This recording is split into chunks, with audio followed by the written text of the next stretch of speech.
couple days after the terrible tragedy of September 11th, and September 11th divides time for us now, right? Before September 11th and after. A couple days after, I opened the New York Times, and I saw an article,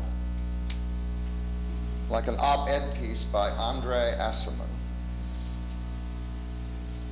I read it, and it was the best response I read to the entire crisis over a period of 2 or 3 days. In fact, it made me feel stronger, and if that's spiritual, then it had a spiritual effect on me.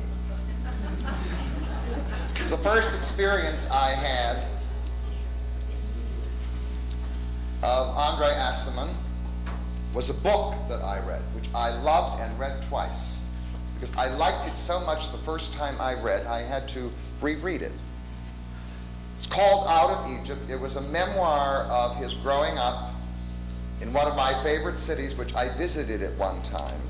I had loved Lawrence Durrell's The Alexandria Quartet, and it was the city of Alexandria in Egypt.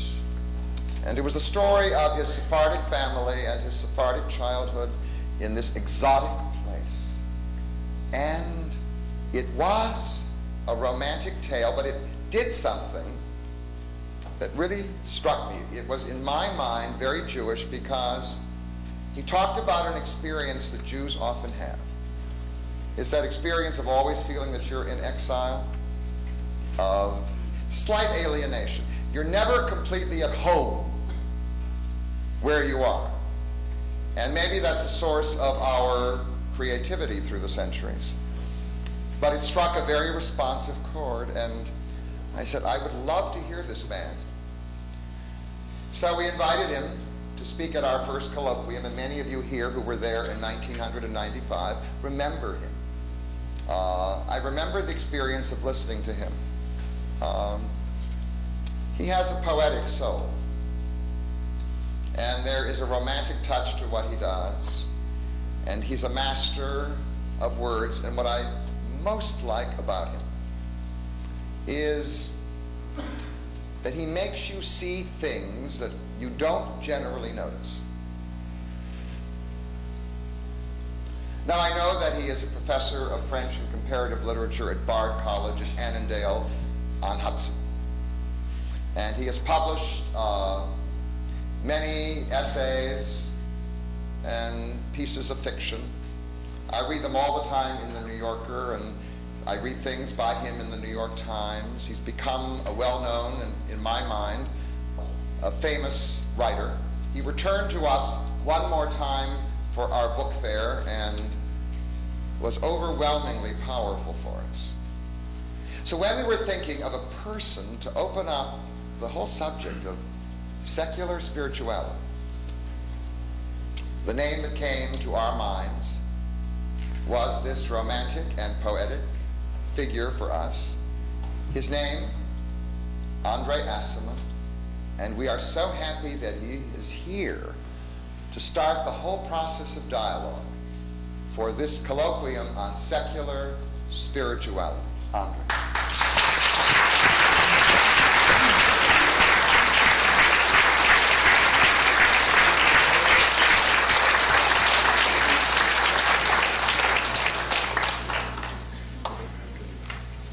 Many accidents have happened to me today. I decided to do something that I shouldn't do. I had time at the airport, and I had time on the flight, and I decided to reread the paper I was going to deliver today. And between one thing and another, I started making slight corrections, then slightly more major corrections, then I started moving paragraphs around. And this, what culminated is that I decided to ask someone, many people, I'm sorry to say, to print it for me, and it got printed, but then some stuff got garbled in the process, and I lost 5 pages, and I said, well, I can still wing it, but I'd rather not. And so they finally did it for me, and I have to thank everyone who participated in this. the end product is for you to judge, and I have some words to say about that. When I wrote this, I wrote it because I wanted to say something that was true to me. I believe, up to a point, that we all have a chronicle that is our spiritual journey. And we have to tell that story, even if it shames us.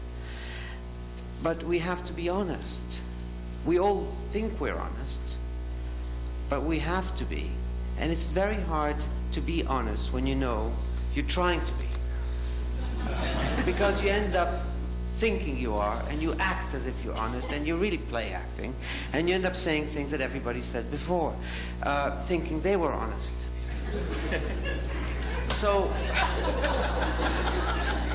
what I try to do is to just write this thing, despite many interruptions. I had a story to tell. And I wanted to do what Montaigne had said he did. In other words, when he writes an essay, he writes it. If he revises it, he doesn't touch up, he just adds. I didn't add, I touched up. And then I realized, because Montaigne did it all the time, so I was in good company. I have another reservation. I'm going to give you a parable. I'm not going to talk about spirituality. In fact, I'm going to talk about the furthest thing from spirituality.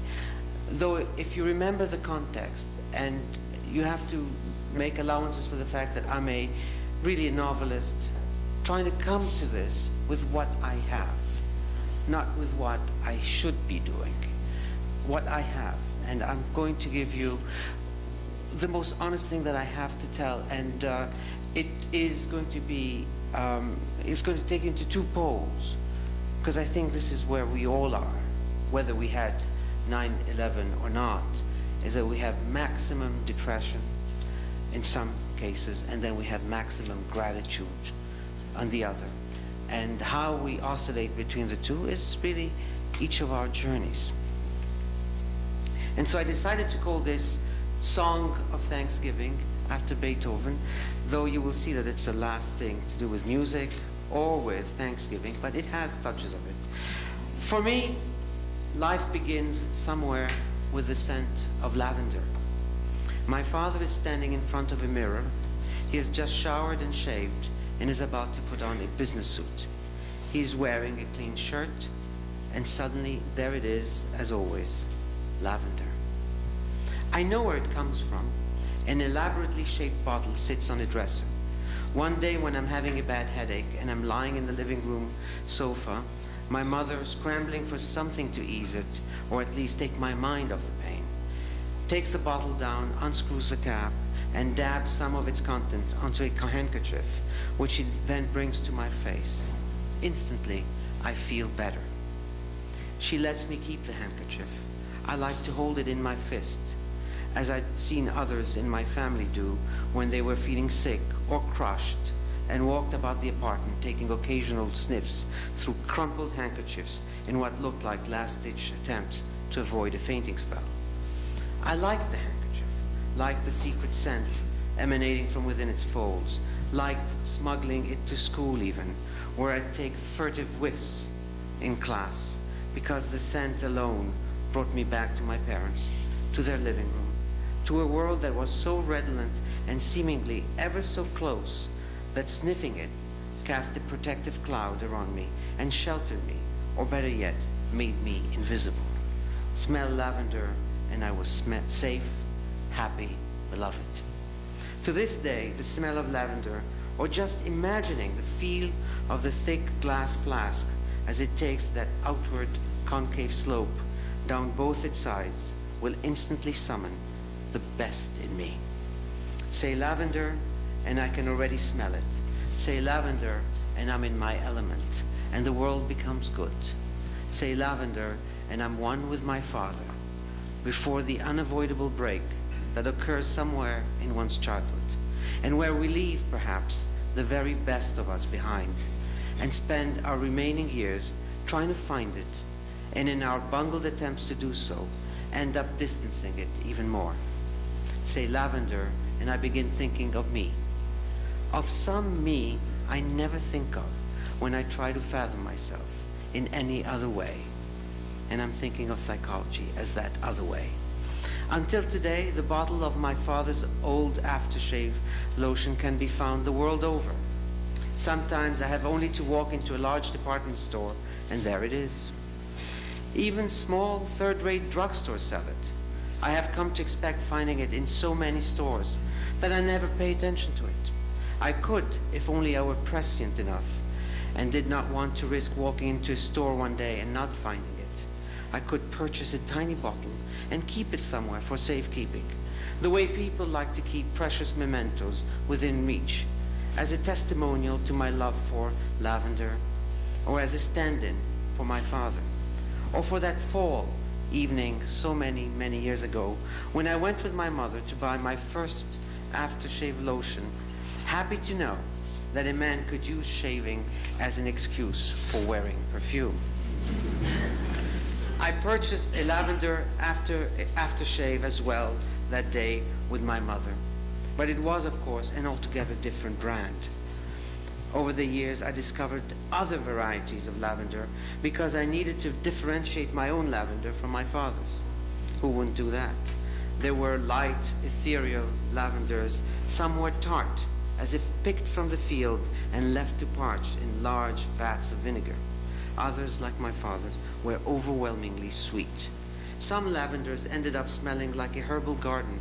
Others, with a hint of mint or other spices, were blended beyond recognition.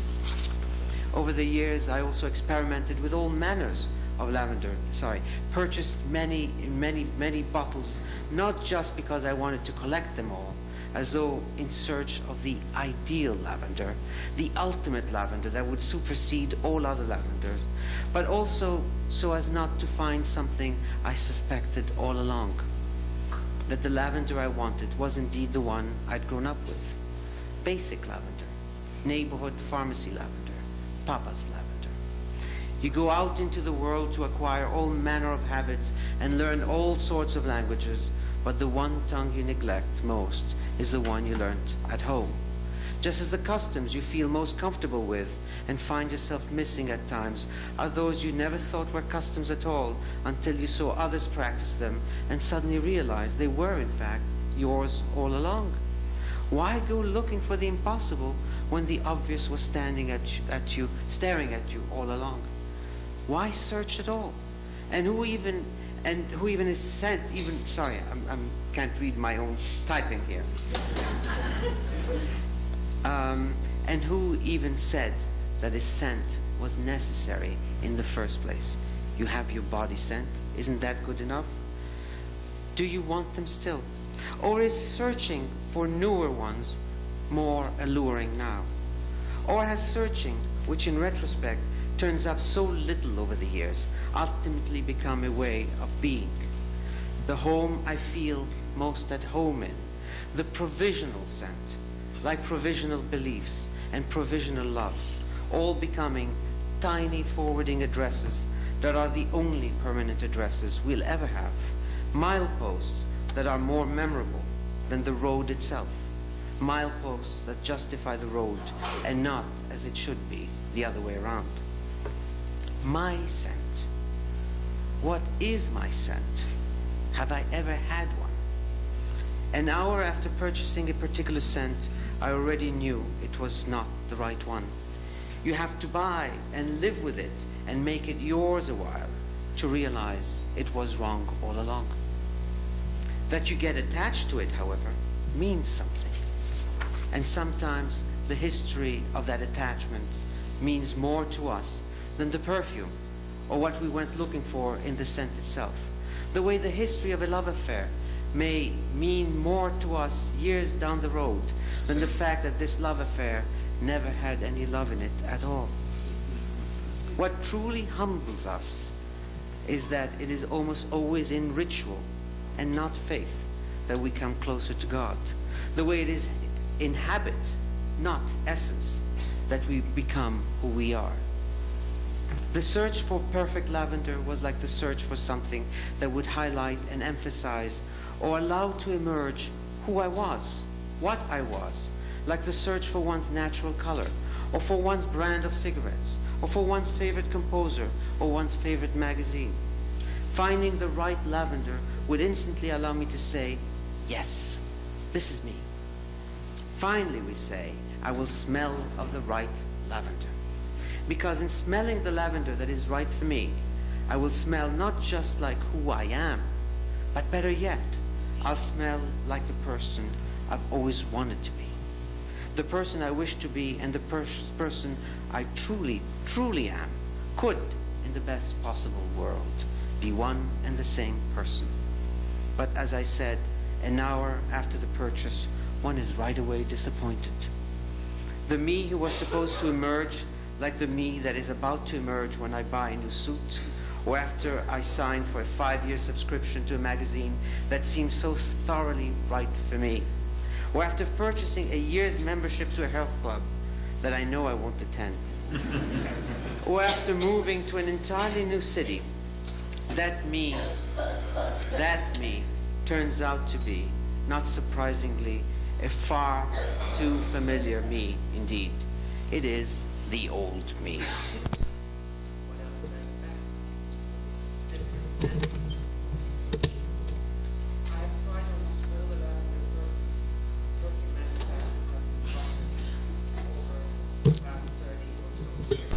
Can you hear me? Oh. No. Okay. And my search was not limited to lavender alone. Pine, chamomile, tea, citrus, honeysuckle, fern, smoky variations and combinations of all of the above I have also tried.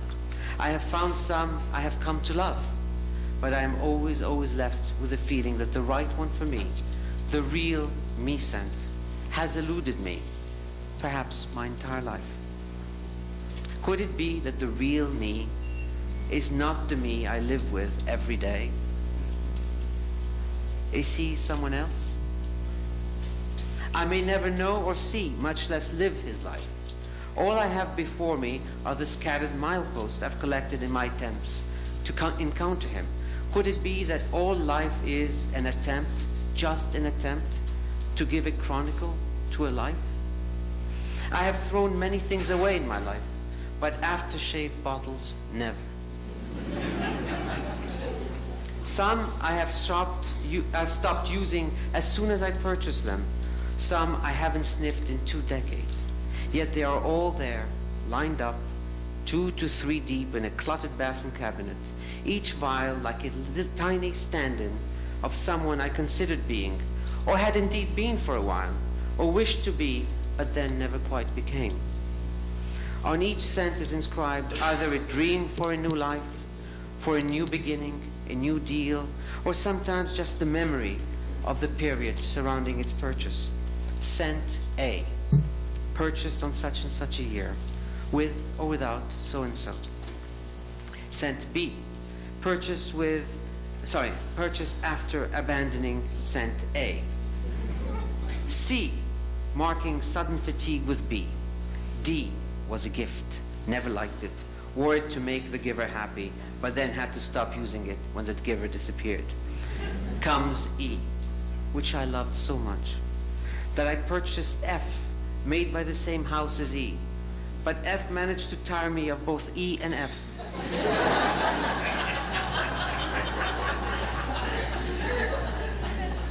Tried G, tired of it instantly. Then H. H, how I love H still. They don't make it any longer. Should have stocked up on it. But then, much as I loved it, I had stopped using it long before it was discontinued. Then back to E, which I had always liked. Yes, definitely E. Until I remembered it was never quite right either. I'm so sorry I threw the little I had left of it so many years ago. And then, how about the woman who breezed into my life and then disappeared 10 days later, and whom I never got close enough to kiss, but who altered me for the rest of my life? I was under the illusion she'd like me better if I wore a different aftershave. Now all I have is, of course, the aftershave. Indeed, the bottles are all there, each containing a part of me, the formaldehyde itself, or call it the genie of myself, or of the person I was trying to be, which is why I can never bring myself to do away with any of them, including those whose smell puts me off. One could, as in an Arabian tale, rub each bottle and summon up the old self. Some selves are very much alive with us yet, though not one article of the clothes we wore then are any longer in our possession. And the people they knew are scattered throughout the world. Some selves have even died. We've even forgotten the old self's phone number, the old self's favorite song, or the old self's secret wants. We take in the old scent and say, yes, of course, I remember you. Whatever happened to you? And the scent from the past, not recognizing us either at first, says, you, of course, so this is what you've become? And I can't tell whether he's pleasantly surprised or writhing with disappointment. I don't want to hear what he'll have to say, so I instantly seek another bottle. He's always been bitter, that one. You could have become such and such, but you took another path. I, as you see, says yet another, stayed behind. How I wish I had come with you, which is his way of asking, have you kept anything to remember me by, or have you jettisoned me with every last vestige? I have no time to reflect. You've discarded me as well, haven't you? You left me for another, whom you discarded too. Now, he and I meet sometimes and exchange news about you. They say you've moved to America. Is that true? Yes, it is true, I say. Though I wish sometimes I never had and stayed with you instead. But then you'd never have known E or F, interrupts another genie, the kindest of the lot, because his scent reminds me of good times in my life. Not necessarily good because they were happy times, but because during those days I had lived intensely, suffered intensely. Or if I didn't suffer then, I spent so much time thirsting, scheming, angling, and invoking a happiness to come that in retrospect, some of that imagined happiness must have rubbed off and ended up scenting my life back then, leaving a happy film over dreary days that I have now come to cherish. I wonder now, as I smell all these bottles neatly lined up, whether I've done well with my life. I uncap each bottle to see if the past measures up to the present. I know the tricks the past plays and how it always makes bygone days seem at once dearer than we know they were. Well, have I done well by you? I would like to ask the little boy who smelled lavender once when he had a headache. Have things gone well enough? Or have I failed you? Let me count the ways. We are, as it were, the bottles and me, old pals, sitting around a table in a cafe somewhere, exchanging notes over a brief drink before parting. Indeed, just sitting with them makes me yearn to get away. I can't stand them. I can't believe I was any one of them, or how I ever managed to be one of them for so long. It must have been dreadful. Yes, it was dreadful. Dreadful by me as well, chimes in a second. Yes, definitely dreadful, interjects a third. No wonder you want nothing to do with us. And yet, jumps in the fourth. He can't get away from us either. Keeps coming back, as if to make certain that although he wants us dead, he wants to keep the coffin nearby. How many times have you wished yourself dead? Asks the fifth. I shudder to think where all this is going to lead to. And so I select another bottle, equally at random, and begin to think to myself that one day someone I love, particularly someone I love, will happen along and open this bottle and ask me what the scent reminds me of. Or they might want to know why I kept it. Or that they'll want to know all this if only because I will no longer be there to answer them. This is the scent of a morning when I was a child and watched my father shave. This, my mother agreed, she liked best of all. That evening we'd gone out to a neighborhood pharmacy before I had to rush back to do homework. And how about this one, they asked. This is the night in Le Drugstore in Paris, purchased on a lark and rediscovered years later in a small college town. And this, they'll want to ask. Well, silence. And how about this one? Silence again. Why did he like this one, and why did he keep it for so many years? Silence. Who will inherit my bottles, and for how long will they keep them?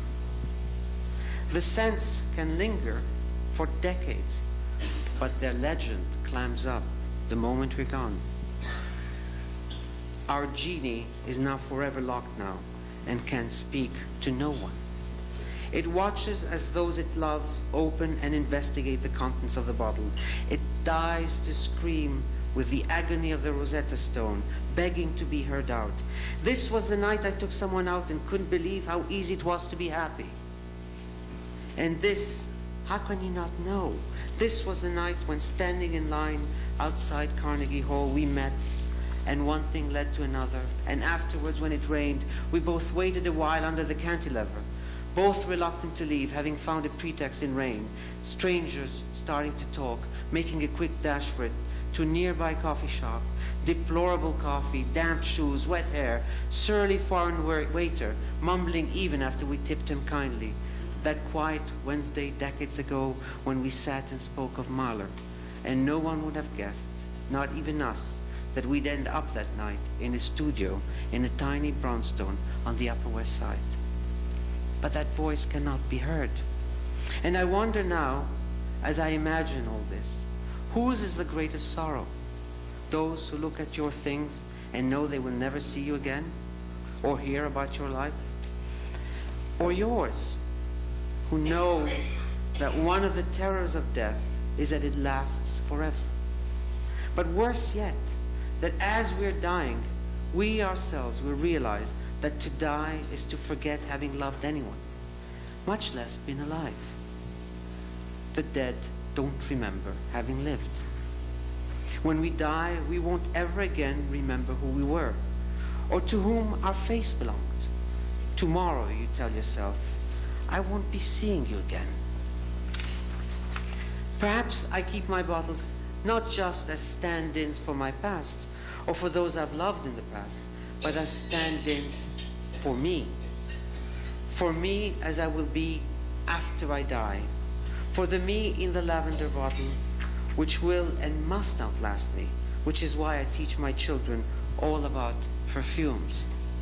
I want them to know my legend. Like superstitious people, I rehearse my own death in order to stave it off a while longer. Because I do not want to die. Which is why I am learning to think of a time when I will no longer be able to think of myself.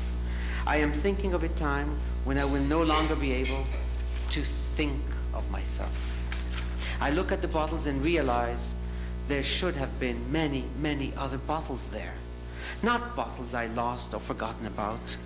Those are bottles all the same. But bottles I never purchased. Bottles I never even knew existed and would, but for a tiny accident, have changed my whole life. It occurs to me that I could create a totally personalized, ideal perfume museum. Create a periodic chart of all the scents in one's life, beginning with the first, the simplest, the lightest scent, the hydrogen of all scents, the second, the helium, the third, the fourth, each standing next to the other like the building blocks of one's life's chronicle. The markers are along the road of time. As in Mendeleev's table of elements, one could have these scents arranged in categories by herbs, by lavender, linden, rosemary, then flowers, then vegetables, by people, by years, by so many things. Think of the compounds, the strings of molecules, or as Goethe called them, the elective affinities. Me at the age of 18 and me at the age of 24. Different scents, but same column on the periodic chart of life. Me at 16 and me at 40. Many spaces in between, and yet surprisingly enough, unsuspected likenesses emerge. Me at 14, 18, 22, 26. Life retold in units of 4. Me at 20, 25, 30, 35, in units of 5. I was handsome at 20. Why did I think I wasn't? I had so much going for me at 30. Why then was I longing to be who I'd been at 20? At 40, I'd have given anything to be 30. Or turn all this around. By the time I was 40, I was ready to dare things I was unprepared for at 20. At 50, I was finally eager to live my 30s. At 25, I longed to meet the girls I'd known at 16. At 16, of course, I couldn't wait to be 30. At 20, 30 seemed the ideal age. At 60, 70, 80, will there be time for new beginnings? I measure time not in units of experience, but in units of hope and anticipated regret. That is what my chart is all about. They are about herbs. They're not about herbs, flowers, vegetables. They are about how I want things I never got. And also about how I could so easily lose those I did get. I look at the chart of life and I see not just perfumes everywhere, but I see how desperately, how arbitrarily I've tried to stuff the days of my life so that each slot on my periodic chart does not look empty. Yet, and this was Mendeleev's genius, he understood that though he could plot the sequence of every element, he also knew that he was far from having discovered all the elements. As a result, he left blank spaces in his periodic table for the missing element, for elements to come, for hidden elements. I too look at my life and stare at blind spots, scents I never discovered and might never discover, but should have discovered. Pockets of time I should have, but never did live through. People I should have met, but missed out on. Places I might have visited, gotten to love, and ultimately lived in, but never traveled to. They are, as one says in the game of Scrabble, the empty, the blank tiles. The roads never taken. The blank tiles of my life, the rooms one leaves empty and fails to furnish when funds or time run out. Many of us end up with a showcase room surrounded by empty rooms, which is like living in a cluttered studio in a grand palace. What happens to life when we're not there to live it? The element to come, the life to come.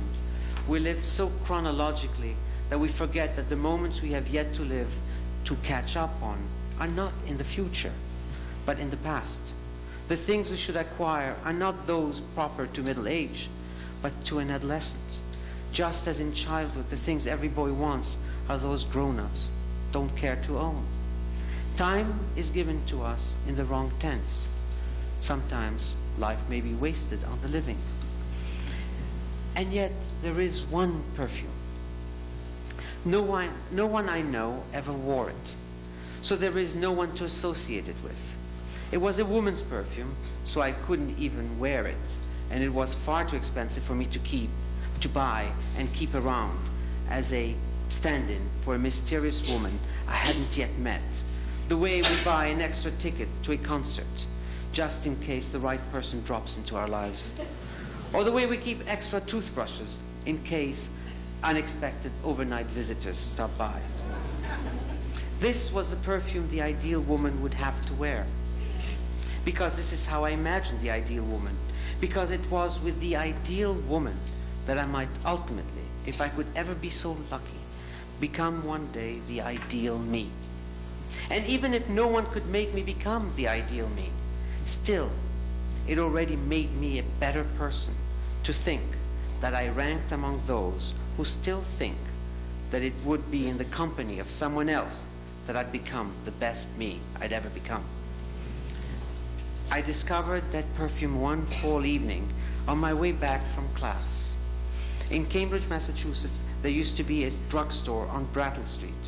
And sometimes, after an afternoon seminar, I'd take the long way home in the evening. I liked Brattle Street around Harvard Square. The shops would all be lit, and people on their way back from work in Boston tended to crowd the shops. Women with young children would still be about running last-minute errands, and there was a ferment in the air on these late autumn evenings that made me think of larger cities I'd known and loved. It was there, perhaps, that I felt at home in this otherwise cold and desolate town called Cambridge, where I wasted so much time and so many years, and where everyone else seemed so very busy doing such small things. I liked to linger, or at least I liked to wait about for something I knew I'd find if I waited long enough for it to happen. Not in the evening it would happen, not at nighttime, nor in the afternoon, not in the very early evening, nor late in the evening, just that cusp in time when something about me and the place seemed to coincide in a way that I still believe carried an aura of magic. Sometimes I'd arrive too early, so I'd step into a bookstore, wait a while, and walk out again, hoping no one had seen me, because I knew what I was doing was embarrassing.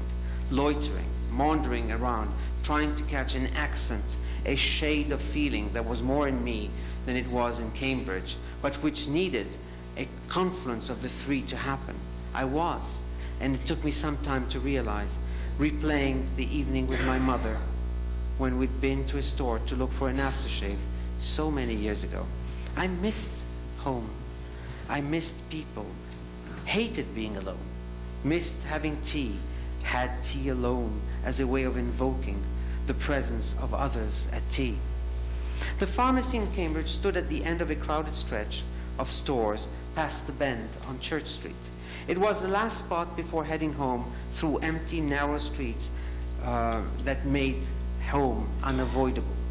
So I stepped in, if only because I wanted to put off losing the heady feel of the crowd on Church Street. Inside, I found a different world. The tiny pharmacy was cluttered with beauty products, luxury perfumes, luxury shampoos of all nations, old world soaps, and so on. And there I was asking, because you couldn't loiter, for an aftershave I suspected they didn't have, only to find that not only they had it, but they had a numberless companion products. I was obliged to buy some. A few days later, I was back, because not only did this place fend off the unavoidable solitary walk home, but because it had become a sort of end in itself. A new world was being opened to me, something snug, familiar, and exotic, all at once, something that made me feel my mother was near me, but that a dangerous woman couldn't be far away either. I came again one evening after seeing a French movie by myself one afternoon. During the movie, it had started to snow. It would eventually turn into a blizzard, and Cambridge was all aglow that evening. At 7 in the evening, who wanted to go home? So I performed a small town gesture and pushed in the door as fast as I could, taking shelter inside my favorite drugstore. And because the salesgirl wasn't in the mood for business, she said she would let me smell something truly fantastic. And that is when I discovered this particular scent. Nothing I'd known ever resembled it, nor had perfume ever had such an effect on me. But it eclipsed everything I'd known before. Now I came back for the perfume itself, not for the store, not for the heady feeling around the street, nor for the evening. I felt sometimes that imperceptible and uneventful as the whole experience was, I was nonetheless witnessing a spiral working its way into me ever so tentatively that I no longer knew whether my search for this elusive scent was my reason for being in that store, or whether the scent itself had become an excuse, the mask of something else, because I sensed it was my mother I was secretly looking for. Or was my mother the mask behind which stood my love for my father? Or were both loves nothing more than masks for the love I was trying to find outside of these two and despaired of finding? Or was it all a smokescreen? And the one person I was looking for was, as always, me. We all go to encounter our life whichever way we can, and with whatever tools we have. Was perfume going to be my tool? And was I encountering myself? Or was I encountering a ghost, a dangerous, seductive ghost? The perfume was so expensive that all I could do was take with me a sprinkle on a special swab. I kept the swab with me as if it belonged to a woman who had to leave me and whom I wouldn't see for another month. I was reinventing her like Pygmalion out of that scent.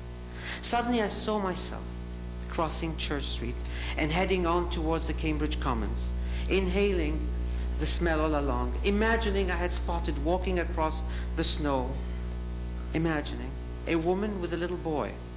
It felt so real that I caught an impulse almost to cry out to them, hoping they'd turn back before I embarrassed myself and shouted, or that I might indeed have to shout if only I was certain they'd hear me. Until today, I can remember that woman and that boy. At the time, I thought they were an imaginary wife and an imaginary son.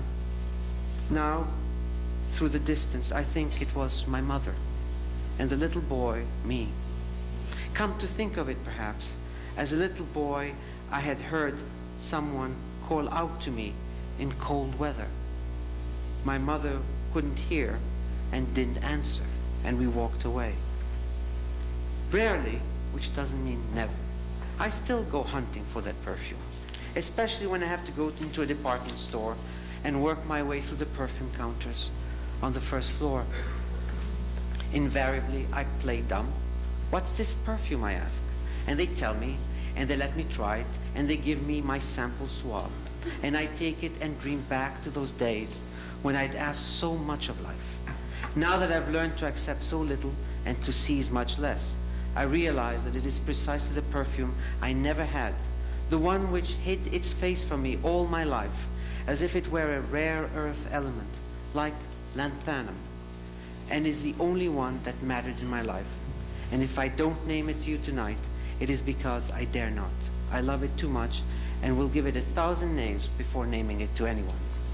If my periodic table were a building with some windows lit and others dark, then this scent is the only window that was ever lit in my life. At the risk of playing with words, it is not luminous, it is numinous, meaning spiritually elevated, sublime, I might as well say holy. Because it takes my life, my ordinary, petty, fearful, plodding, sentimental life, and in it finds a rarefied corner and drops a scent on it to remind me that there are things in it that are unseen and unknown to others, but that to me are blessed. Because in them I do not just find something that is profoundly me, but that is the very best that is given me. And for that, and for those who have helped me, I am very grateful. If the tale I've been telling you all along is not clear, let me tell you the story of Jacob. Jacob steals his brother's birthright and on his mother's advice runs away to Paddan Aram. Along the way he has a dream at a place called Bethel, and he fights with the angel of God in another called Peniel. These, as I needn't point out to any of you, are numinous spots. But he spends many years in Paddan Aram, marries, has many children, and yet all of it seems unreal because he knows he must leave Paddan Aram one day and return to face his brother. The Bible tells us nothing about his stops along the way, but I suspect that on leaving Paddan Aram or on approaching Bethel and Peniel, Jacob must have nursed disturbing thoughts about life and the passage of time and how he was back where he'd been many years earlier, except that he was older now, though surely not much wiser, and yet always the same, always the thief, forever on the run. It was in the few years in Paddan Aram that Jacob perhaps lived his full life away from the center. In an attempt to make a life away from the center, and in accepting life away from the center, he had perhaps, I'm saying it tentatively, found his center. A year ago, I returned to Cambridge with my 9-year-old son. We did the rounds, as I always do rounds nowadays. When I go back to places, I've spun too many coats around to even bother wondering whether I love them or not.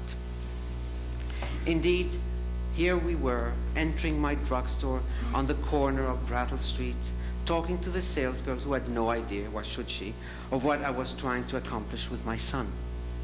I pretended to be looking for a perfume for my wife. "You think Mom would like this?" I asked him, hoping he'd say no, which he did. I apologized. Then we left, and on walking towards Harvard Square, we took a quick left turn and crossed the Cambridge Common. I tried to tell him that I had a glimpse of him there almost 30 years ago. He looked at me as if I was crazy. I wanted to tell him of the same vision with my mother, but that was equally crazy. I told him I was glad he was with me. And I thought of Joseph, caught between his father and his sons, as Jacob had stood between his father and his sons. It was really the same tale, only it had to be told again and again. Thank you.